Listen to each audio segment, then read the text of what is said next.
The proposed tariffs would have a big impact on many companies and consumers potentially. Steve Fisher is the CEO of Novelis, a global aluminum producer that supplies to automakers like Mercedes-Benz. And Steve does not agree that tariffs are the way to go. Steve, welcome. It's nice to see you again. Nice to see you again, Tyler. Where do you source most of the aluminum that you then turn into rolled products or other products for consumers or other companies? Yes, in Novelis' case, about a third of our aluminum is sourced from Canada. The remainder is sourced really from recycled aluminum inside the U.S.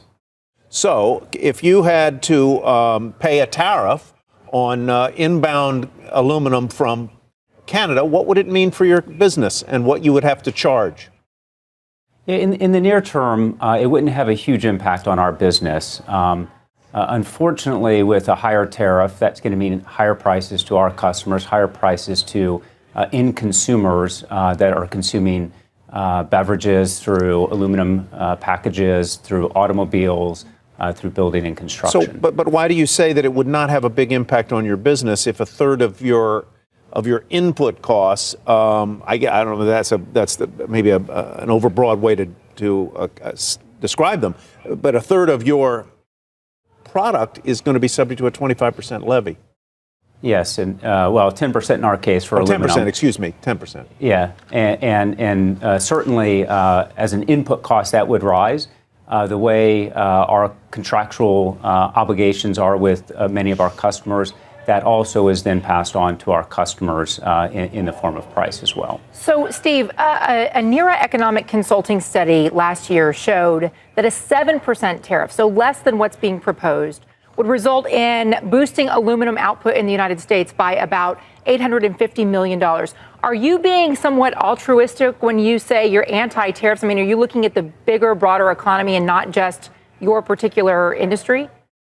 Yeah, certainly it is a broader economic impact on tariffs and what it might mean from further retaliation. But more specifically, Novelis is a downstream aluminum producer, the world's largest buyer of aluminum. And we are trying to protect our supply chain as it relates to ensuring that on a long-term basis, we have competitive prices versus other materials.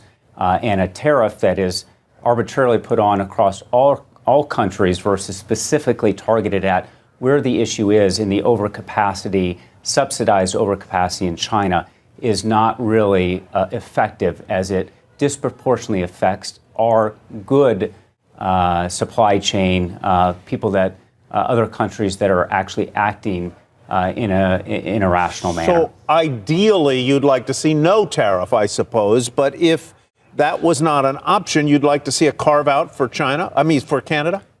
We certainly would like to see if the administration was to move forward with 10%. We do believe a carve out for Canada specifically, it would be required because of the intricate supply chain that we have and many other aluminum companies have in the U.S. with Canada. Steve, it's nice to see you again. Thank you, Tyler. Steve Fisher, CEO of Novelis.